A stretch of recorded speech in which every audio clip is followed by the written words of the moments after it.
नमस्कार। साहित्य तक के बुक कैफे के एक दिन एक किताब में मैं जयप्रकाश पांडे आपका स्वागत करता हूँ। आज मैं गीता श्री के नए उपन्यास सामा चकवा द्वापर युग की अंतिम प्रेम कथा, जब स्त्रियों ने बचाया पृथ्वी पर पेड़ और प्रेम, इस उपन्यास के साथ उपस्थित हूँ। सामा चकवा की जो कथा है यह लोक कथा, बहुत ही प्रचलित लोक कथा है जो लोक पर्व और लोक उत्सव के रूप में बिहार के और पूर्वी उत्तर प्रदेश के एक बड़े हिस्से में मिथिलांचल में काफ़ी लोकप्रिय है। ये एक भाई बहन के प्रेम की गाथा है, लेकिन भाई बहन कोई सामान्य भाई बहन नहीं।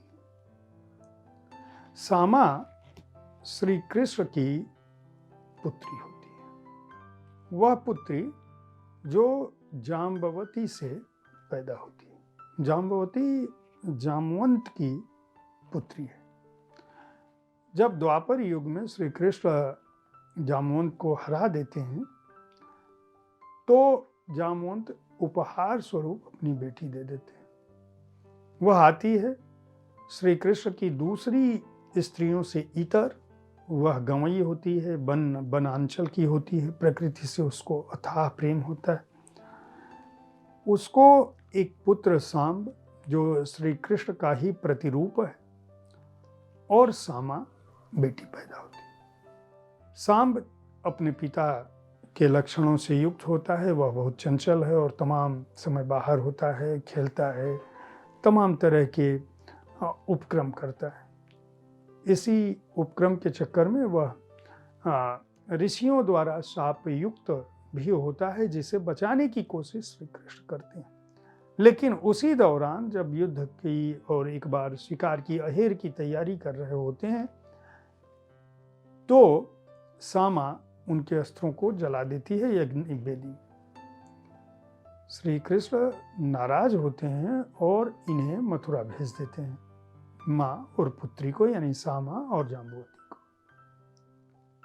वहां क्या कुछ होता है, किस तरह से मथुरा जाकर वह वृंदावन जाती है सामा, वृंदावन में किस तरह से उसे श्री राधा के साथ अपने पिता कृष्ण के प्रेम की गाथाएं पता चलती हैं।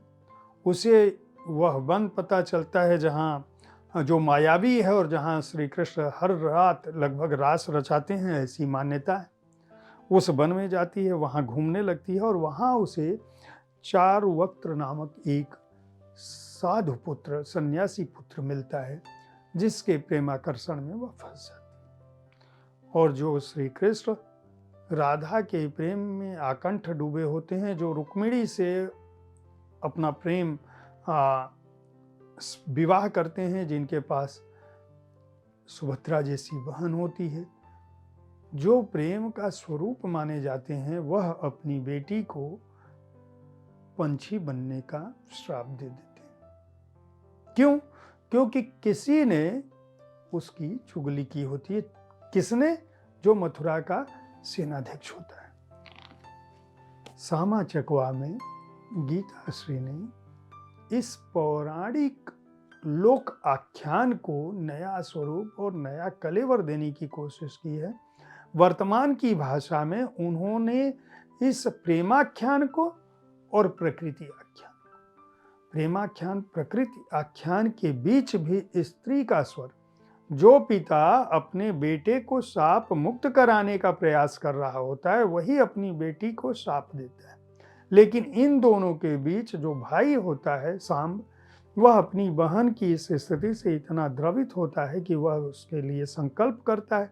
किस तरह से वह संकल्प करता है, कहाँ को जाता है, क्या श्रम करता है, किस तरह की तपस्या करता है और किस तरह से सामा को और उसके प्रेमी को वापस मनुष्य रूप दिलाने की कोशिश करता है। उसके लिए नारियों को, स्त्रियों को जागृत करता है, मथुरा के घर घर को जागृत करता है, पंछियों को किस तरह से जागृत करता है, किस तरह से यह अपनी बहन को मनुष्य रूप में लाने का यह प्रयास स्त्रियों के संयोग से, उनके साथ से किस तरह से प्रकृति बचाओ आंदोलन में परिवर्तित होता है, यह उपन्यास उसकी भी बात करता है।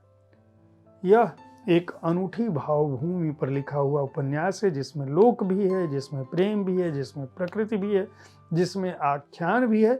किस्सा गोई की मास्टर तो है ही हैं गीताश्री।